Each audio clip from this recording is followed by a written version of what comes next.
The wind rolled across the Arizona desert like a tired old spirit the morning cowboy. Eli Thompson rode into Apache territory, his hat pulled low, his horse dusty from days of wandering, and his heart heavier than the pack on his saddle, because life hadn't been kind lately.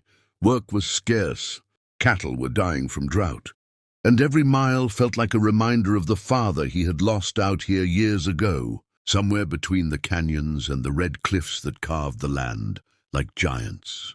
Bones! But Eli wasn't the kind to complain. He just pushed on, following rumors of a creek bed that still carried flecks of gold, hoping maybe, just maybe, fate had left him a scrap of mercy. Yet as he climbed down from his horse and walked along the narrow stream trickling through the rocky valley, something glimmered beneath the water, something bright enough to stop his breath. And when he reached down with trembling fingers, he pulled up a fist-sized nugget of solid gold, so heavy it made his arms sink, and for a second he thought God himself had dropped a miracle into his hands. But miracles can feel like curses when claimed in the wrong place. And Eli knew exactly where he stood, the sacred land of the Apache, where taking so much as a stone without permission was considered an act of theft that brought dishonor, danger, and deep spiritual offense. And though his stomach, twisted with hunger, and his pockets were emptier than an abandoned well, he felt eyes on him, not the eyes of men, but the eyes of the land, of spirits who had watched generations rise and fall. And suddenly the gold felt wrong, like it burned the center of his palm. So Eli set it back into the water with a trembling breath, whispering something like an apology to no one he could see. He mounted his horse again, ready to leave the valley behind. But before he reached the trail, a voice like dry thunder echoed through the canyon, ordering him to stop.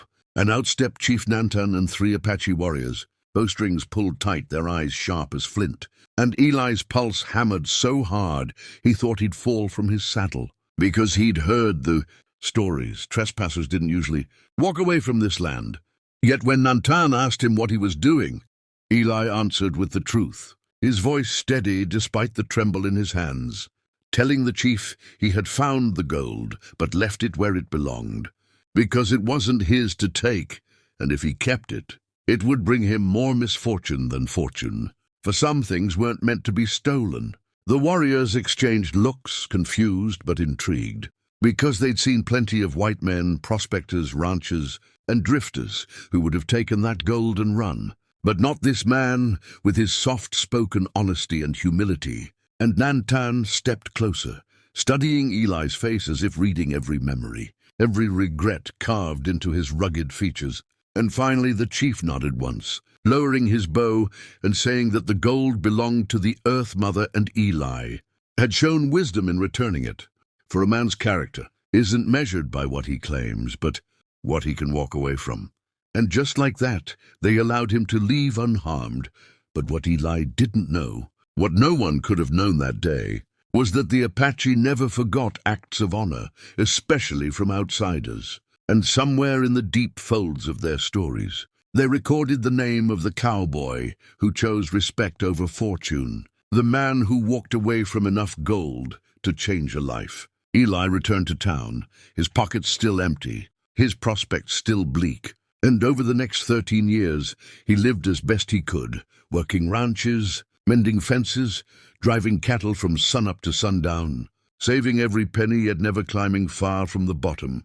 But he never regretted leaving the gold, because every time he remembered that moment beside the creek, he felt at peace. Still, life was harsh, and by the end of the 13th year, Eli found himself standing outside a sheriff's office in a nearly deserted town, holding an eviction notice for his small rented cabin, his horse old, his boots wearing thin, but his spirit, though tired, still unbroken, unaware that far beyond the horizon, beyond the mesas and the red dust roads, the Apache had begun preparing something extraordinary, something rooted not in gold, but in gratitude.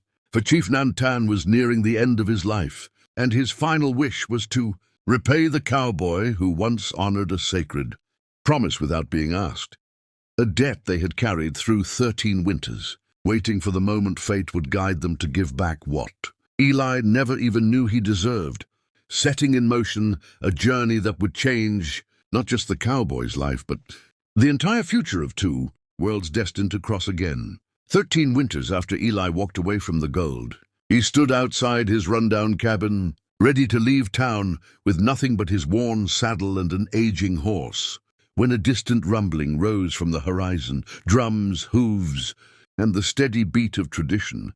And as the dust settled, an Apache delegation approached, led by Chief Nantan's grown son, Tala, who dismounted and told Eli that the tribe had searched for him for 2 years to honor a promise, carved into their history.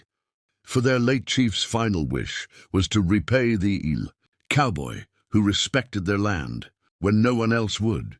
Eli, stunned and speechless, listened as Tala explained that the sacred creek had changed course, revealing a hidden valley the tribe considered a blessing of the Earth Mother. And by their council's vote, they offered Eli a piece of that land, not for mining, but as a home where his spirit could finally rest, along with a handcrafted chest, containing beadwork, blankets, and a single ceremonial gold nugget taken from the same stream he once refused to steal. Moved beyond words, Eli felt years of struggle melt from his heart as he accepted the gifts, not out of greed but out of honor. And when the Apache warriors helped raise a new cabin for him on the valley's edge, it marked the beginning of a friendship that bridged two worlds. And that night, as the stars shimmered above the desert and the drums faded into the wind, Eli understood something he had never known: one good choice, made when no one is watching, can echo across years and return like a blessing carried by the very land itself.